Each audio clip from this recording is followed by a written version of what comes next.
Welcome back to another technical deep dive here in the debug zone.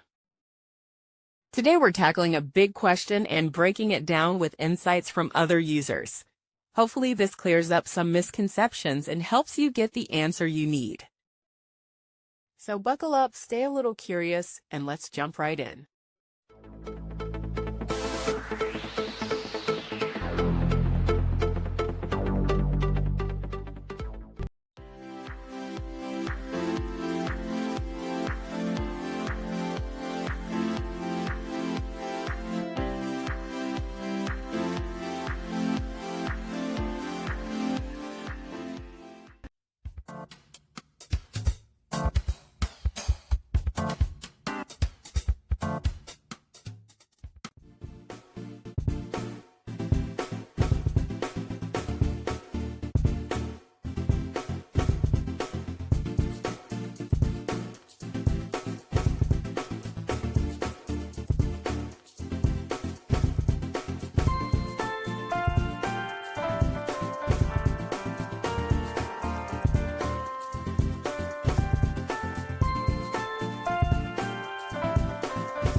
And that's a wrap.